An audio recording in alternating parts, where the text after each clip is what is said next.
G'day folks, and welcome to Downunder Reads. My name is James, and this is my channel. I hope you all enjoy the story you're about to hear today, and otherwise I hope you have a wonderful day. Enjoy! I woke up to the sounds of hysterical crying peppered with my name. The voice belonged to my best friend Leah. Her slightly nasal whine and the way she hiccuped between sobs was impossible to ignore. I rubbed my eyes. There was no doubt in my mind that she was worked up over something small. Perhaps her sleeping bag got too wet, or there was a spider in her tent. Maybe a ponytail holder got caught in her hair. I'd seen her freak out over breakage to a perfectly upkept mane before. There's no doubt that our friendship had a deep love that would last forever, but sometimes she drove me absolutely crazy. Why in the world I decided to go camping with her high-maintenance self in Yosemite, for a week nonetheless, I didn't know. D, I heard her sob again before screaming out my nickname a little louder. D! Something wasn't right. I heard heavy car tyres slowly rolling over the popping gravel, and the undeniable sound of gear being packed away. My phone was dead. The oversized body had slipped off the cable connecting it to my cheap solar charger. Hands down the worst $20 I'd ever spent on one of those buy-it-for-less apps. My watch said it was 8. Based on the dew lying on my grey domed tent and the angle of the rays, it was 8 a.m. Shit, I said, wiggling out of my mummy bag. I'd overslept by an hour. We were supposed to leave for our hike at 7. That would explain the hysterics. Leah was very type A and would be furious I cost us an hour of our itinerary. The first part of our hike would have to be spent kissing up and finding a way to make up for my tardiness. I slipped on my slightly damp jeans. They oddly smelled like mildew or wet laundry that hadn't dried in a few days. If my clothes were already going rancid from 2 days in the tent, this would be a super long trip. Leah, lower your voice, I heard a man say. My heart dropped and my breath hitched. I didn't know that voice. We've done everything we can. It's time to go. Get in the car and we'll finish packing up the gear. No, I thought to myself. No, Leah, don't go with him. I hurriedly threw on my boots. My fingers became caked in mud from grabbing the soles and the clumps of a clay-like substance, grass and twigs from around my mummy bag. What the? I said out loud, interrupted by another loud sob from my friend. The zipper of my tent flew open with ease and I burst outside. No, Leah, don't go with that man, I screamed. The scene that greeted me outside of the tent was shocking. Police cars, people wandering about in FBI jackets, park rangers huddled over picnic tables covered in gridded maps. Something awful had happened, of that I was sure. Leah! I screamed again, running towards her. The shocked look on her face when her neck snapped to look at me sent chills down my spine. She took a step back, pointed a finger at me and screamed, Wait, what? Leah, what happened? The campground went silent. Everyone turned my way, jaws agape. A scent dog started to howl. From my right I saw people running, and I braced myself for impact. Mum? Dad? I asked when I recognized their faces. I was smothered in hugs and felt their hands running over my face, my hair and my body. Ow, what in the... Where have you been? My mum asked. Her face stained with tears. Her hair looked like it hadn't been brushed in days. We've been looking everywhere for you. Everywhere. My head was spinning and I felt like I was going to be sick. That's impossible. How did you even get out here? It'd take you at least 2 days to make that drive. I had to yell to get my voice above Leah's screaming. 2 men were trying to get her to sit down, handing her water, and then I noticed her mum and dad flanking the other picnic table. Their eyes shot daggers into mine, as expected, since we didn't exactly care for each other.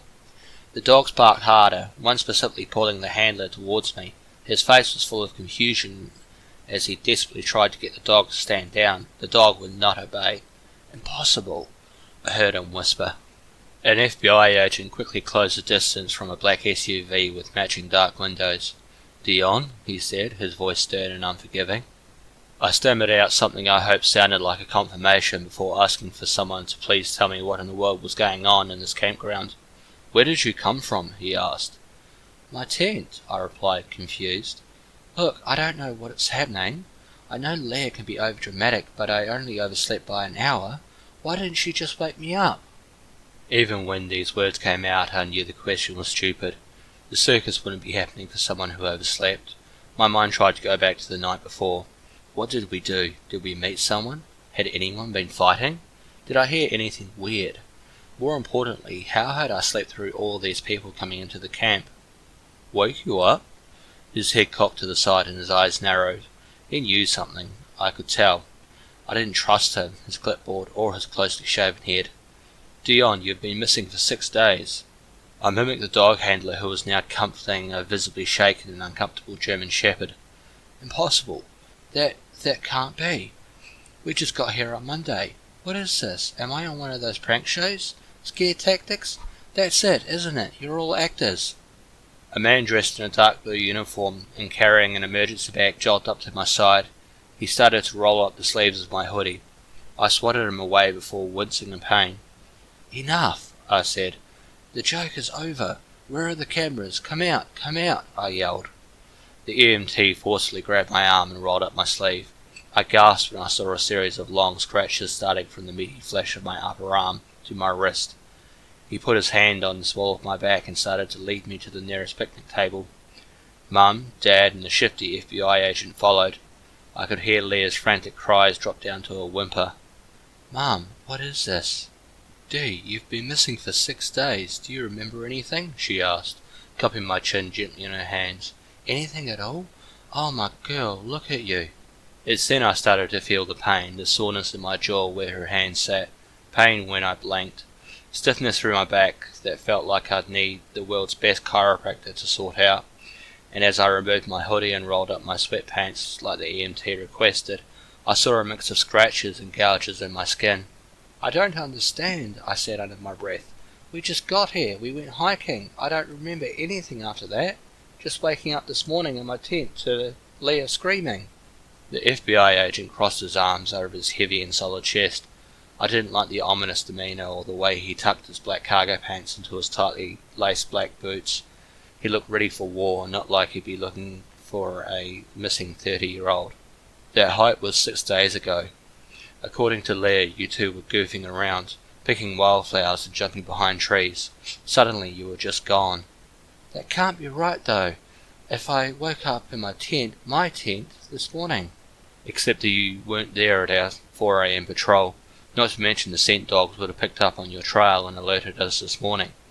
It's time to be honest with us because this could be a very serious offence. When did you get in and where have you been? I'm telling you the truth. My body started shaking. My mind hurt just from trying to wrap itself around what they were saying. I had to remember what happened last night, at least the night I considered to be the previous one. I don't remember anything. I think I'd remember being on the trail, but I'm not sure. I need to lie down, I said, trying to stand to my feet. The EMT put his hand on my shoulder. Not much force was needed to keep me in place, not to mention the swarm of agents, officers, and dogs around my tent. I watched the search dogs circling. They weren't pointing to anything. They weren't notifying their handlers to anything around my tent, not even my sleeping bag. They weren't picking up on me at all. But the German shepherd that had caught my scent this morning when I walked out, he wasn't there. He was still off to the side, visibly shaking with a confused and worried handler. Another agent stepped out of the tent and held up a vintage-looking brown leather backpack. Is this yours? He asked, looking me in the eyes. I'd never seen that bag before. Leah would know it wasn't mine too. She'd never be seen in public with me if I carried something so outdated. There was a long scratch down the front, just like the ones on my arms. Yes, I lied, loudly, quickly. That's mine. I took it with me hiking. But why? How? For some reason I knew I needed them to leave that bag alone. I held my breath when the agent didn't and started to open it up. He pulled out a worn leather notebook and flipped through the pages, all blank. Next came out an older body-style camera. I noticed there was no screen on the back. Film. No! I screamed. Please! The film inside is needed for an upcoming art exhibit. I can't afford to lose that advance or to repay it. Please, I'll develop the film and if there's anything on it, I'll let you know. Trust me. I watched in astonishment as he pulled out one more camera. You are obviously digital. This one's yours too? He asked. I nodded, but he didn't believe me. Brand and type. If it's yours, you should know. He was testing me. I didn't like it. He wanted the cameras, but so did I. Canon 40D, I guessed, and hoped that I was right based on what I could see of the body and the markings. A 40D would put it somewhere around 13 years old. I don't like to hike with my most expensive body, I said, hoping he wouldn't know the cameras were only 10-ish megapixels and a colossal waste of space and weight for someone with a smartphone, or someone claiming they were shooting for a gallery. I couldn't even sell stock photos taken off that camera. I let my breath go when he tossed the body back into the bag and walked the soft leather over to me. He set it down next to me and turned back to the tent. Keep cataloguing everything in there. Take samples of that dirt. Photograph everything new. Nothing else leaves, he said. I wanted to feel like I won, but deep down I knew he'd let me keep that bag for some reason. Anything else belonging to me was being tagged, bagged and put into bins. Even I knew this was odd behaviour for a simple lost and found case. I winced and yelped when I felt a sting of alcohol against my skin. This one will need stitches, the EMT said. We should probably get you back to the hospital. Grab some x-rays and blood work. Do you know the date of your last tetanus booster? 2013. Took it before going on a trip through Southeast Asia. Good. Did they give you a rabies vaccine too? He said, looking intently at the scratches. No, I don't think so. Why? What's going on? Nothing, he said. But the way his fingers lingered over a particularly deep scratch on my elbow didn't feel like nothing. When he turned to walk away, I noticed the back of his shirt also said FBI, and his cargo pants were also tucked tightly into his boots. He was buffer than any EMT I'd ever seen, and the thick scar on his triceps seemed to have the same jagged line as the one on my leg. Somehow I didn't think a rabies vaccine would matter at all. Where were you? Leah screamed, appearing in front of my face. I was worried sick. I haven't slept. I haven't showered. We looked everywhere for you. Everywhere. Do you understand? Helicopters, special goggle things. Hundreds of people. Everywhere. When I looked up, her face looked aged, her skin dry, a mortal sin in her book. Bags sat heavy under her eyes, more full than shopping bags at the Nordstrom annual sale. Her face was the first thing that made me believe what everyone had been saying. Leah would never allow them to make her look that bad if this was a prank show. Suddenly the scale of operations around me settled in. This was real. Something had happened. Something I wasn't supposed to come back from.